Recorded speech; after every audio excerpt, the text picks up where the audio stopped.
Olá, eu sou o professor Lino Madureira, de Noções de Arquivologia, e nós vamos comentar aqui a arquivologia voltada para a prova da Universidade Federal Rural de Pernambuco, agora em 2013, que traz esse conteúdo no seu edital.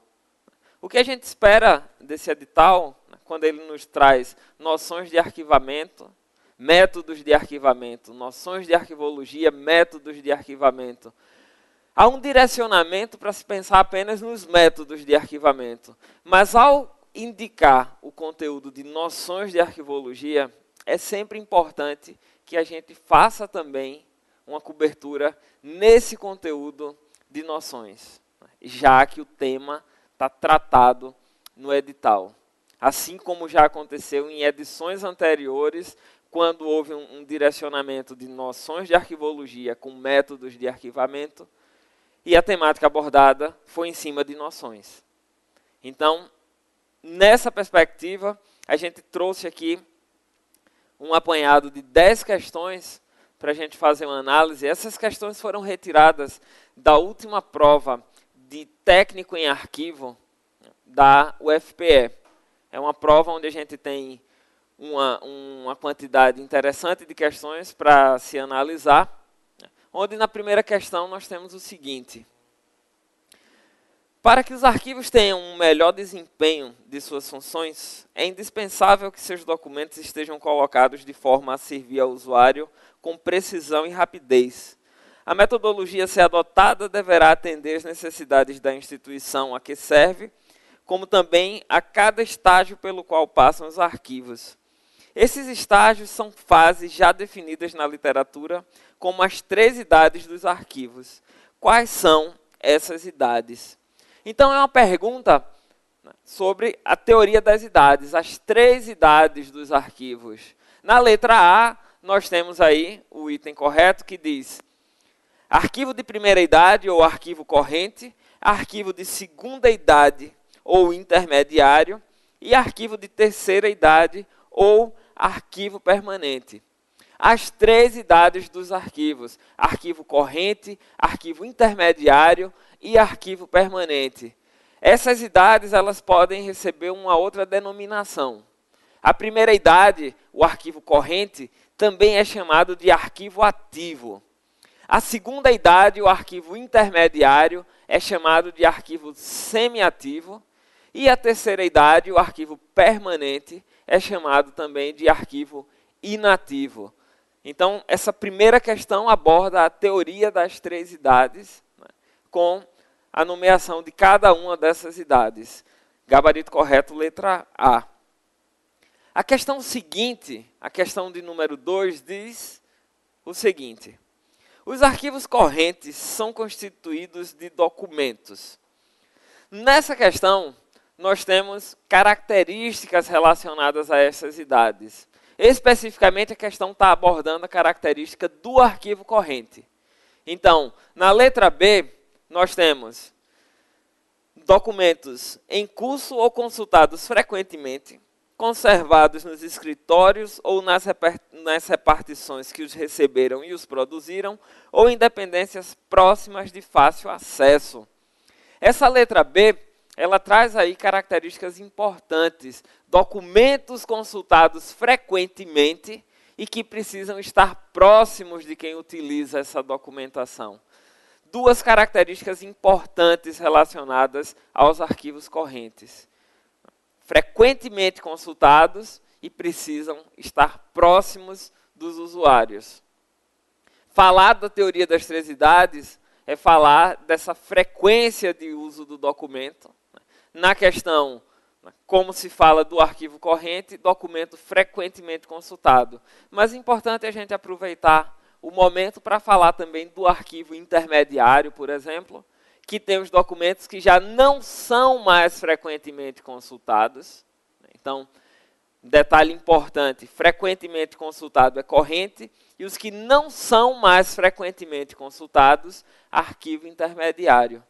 E na terceira idade, os documentos que já cumpriram todo o uso administrativo e que serão preservados em função do seu potencial probatório, histórico ou informativo.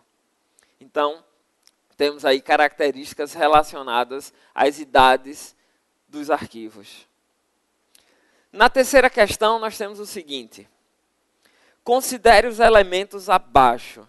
Então, a questão apresenta uma estrutura de assuntos de forma hierarquizada, onde nós temos ensino. Dentro de ensino, nós temos 2 itens no mesmo nível: cursos e bolsas de estudo. Dentro do item cursos, nós temos aí uma subdivisão com mais 3 itens: recrutamento, alunos e matrícula. E no item matrícula, mais uma subdivisão: trancamento, um item, e no outro item, taxas, anuidade e mensalidade. A questão segue dizendo: a codificação correta destes assuntos, segundo o método decimal, partindo da classe 100, é... Olha, a questão está pedindo a aplicação do método decimal. Então, é o método onde a subdivisão vai sendo realizada à medida que nós vamos andando nas casas decimais para a direita, iniciando essa numeração com a classe 100. Então, voltando para a estrutura da questão, ensino, que é a minha classe principal, recebe o número 100. Cursos e bolsas de estudo, cursos vem com a indicação 110. Andando uma casa decimal para a direita, na segunda casa eu tenho 110 para cursos. Para bolsas de estudo, nós teremos a indicação 120. Mas o detalhe importante dessa questão é que ela pede, para a gente observar, a sequência, a codificação correta, né, nessa sequência dos itens que se apresentam. Então, olha, nós começamos com 100, que é ensino, em seguida, cursos, 110. Logo após cursos, nós temos recrutamento, alunos e matrícula. Então, para recrutamento, 111, porque é uma subdivisão de cursos, que é 110. Alunos, 112, matrícula, 113. Então, olha, 111, 112 e 113 relacionados a recrutamento, alunos e matrícula. Dentro de matrícula, nós temos mais 2 subdivisões: trancamento e taxas. Então, matrícula é 113, eu vou subdividir matrícula, vou andar uma casa decimal para a direita, com um detalhe importante: 113.1 para trancamento, 113.2 para taxas. O ponto aparece entre o 3º e o 4º dígito. E em seguida vem o 120 relacionado a bolsas de estudo.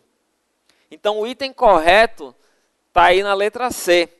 100, 110, 111, 112, 113, 113.1, 113.2 e 120. Letra C, o item correto da questão 3. É uma questão prática de métodos de arquivamento, uma questão do método decimal, requer esse conhecimento na estrutura das subdivisões. À medida que vamos realizando as subdivisões, vamos andando casas para a direita, com um detalhe importante: após a terceira casa, quando tem uma subdivisão, nós temos um ponto entre a terceira e a 4ª casa.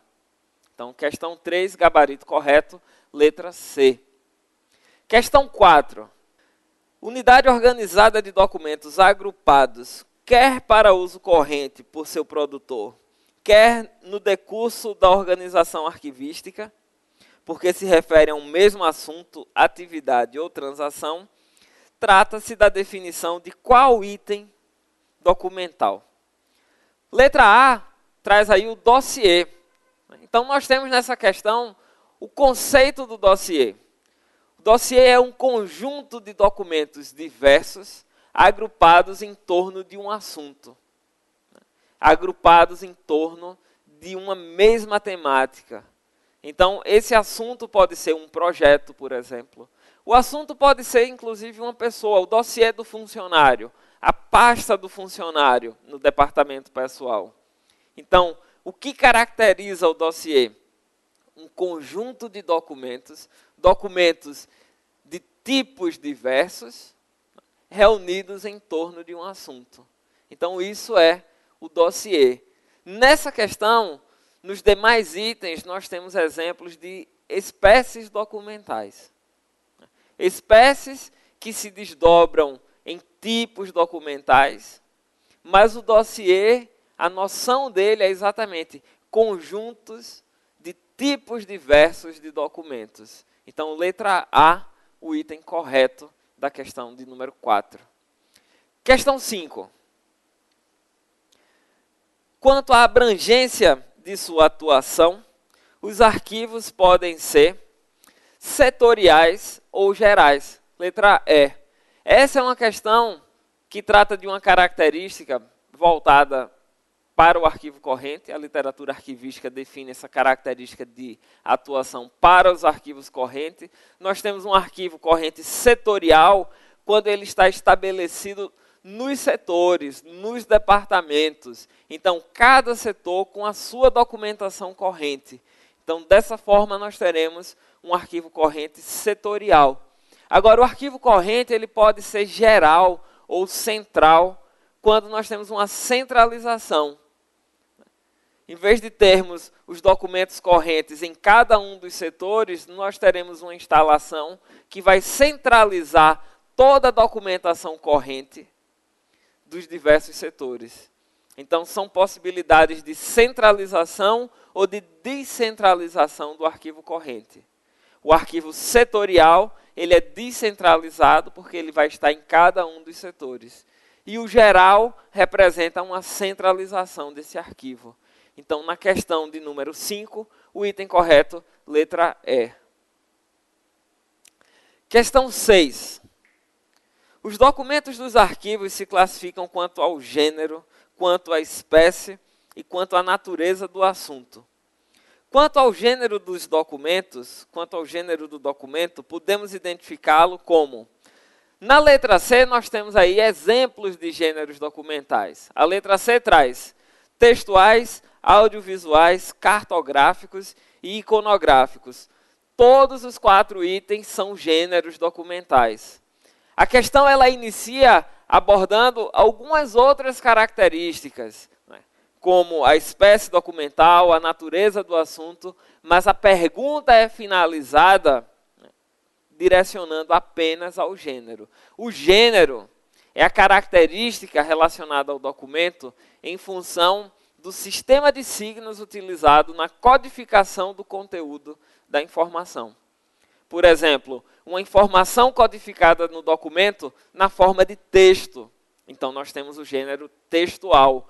Uma informação codificada na forma de imagem, imagem estática, imagem parada. São os documentos do gênero iconográfico. No gênero iconográfico, nós temos os desenhos, as gravuras, as fotografias. Desenhos são do gênero iconográfico. Desenhos técnicos são do gênero cartográfico. Desenho iconográfico, desenho técnico, cartográfico. Desenho técnico são mapas, plantas, documentos que trazem representações geográficas, representações arquitetônicas, representações de engenharia. Documento do gênero audiovisual traz a informação na forma de imagem em movimento, podendo ter som ou não. É toda parte de vídeo. Tudo que está codificado como vídeo é documento do gênero audiovisual. Documento sonoro é apenas o registro do som, apenas o registro do áudio. Então, um documento que traz um registro sonoro é um documento do gênero sonoro. Documentos micrográficos vão caracterizar um gênero específico. O gênero micrográfico, ele traz todo o conjunto de microfilmes.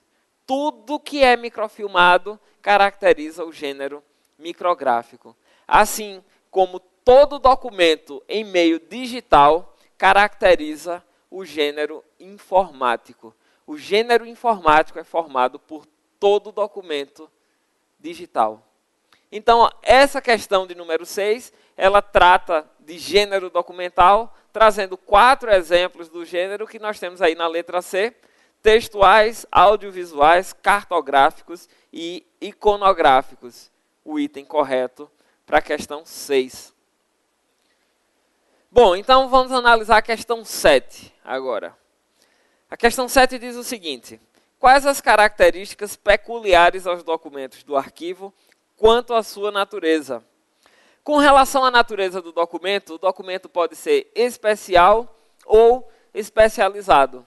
O documento especial é aquele documento em suporte não convencional. O suporte convencional é o papel. Suporte não convencional é tudo que é diferente do papel.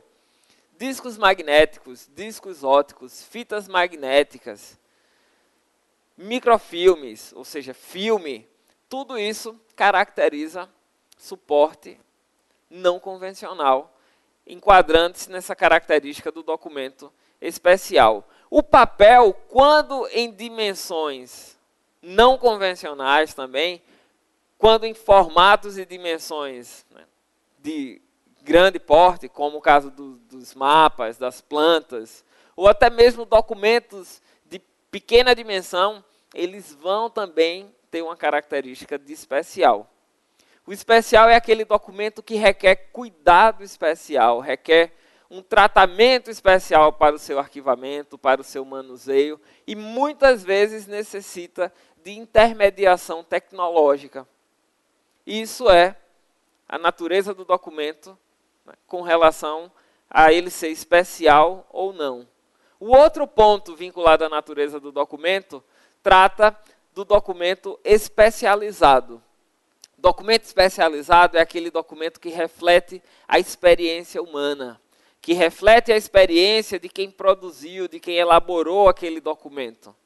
Um laudo, um projeto, são documentos que refletem a experiência de quem elaborou o documento. Então, quando o documento tem essa característica, com relação à natureza, nós dizemos que ele é um documento especializado. É o documento que reflete a experiência humana, reflete a experiência de quem produziu o documento. Então, natureza do documento, nós temos essas duas características, especial e especializado, que nós encontramos na letra B da questão de número 7. Questão 8. A questão 8 diz o seguinte: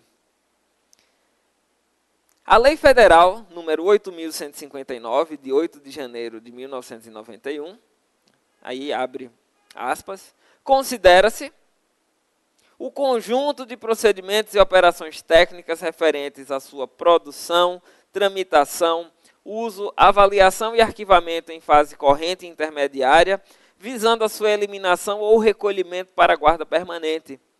Trata-se da definição de gestão de documentos. Letra A traz aí a gestão de documentos como o item correto. Lá em cima, quando a questão abre aspas, né, e diz, olha, considera-se gestão de documentos o conjunto de procedimentos e operações. Então, nós temos esta definição. A questão em si já traz o conceito de gestão de documentos e ela faz ali uma menção de lacuna a ser preenchida com este termo que nós encontramos na letra A. Importante destacar, já que estamos falando de gestão documental, que a gestão compreende da produção documental até a destinação final, que vai ser a guarda permanente ou a eliminação. Falar em gestão documental é se preocupar com o que vai acontecer com o documento desde a sua produção até a destinação final. Lembrando que a destinação final é guarda permanente ou eliminação.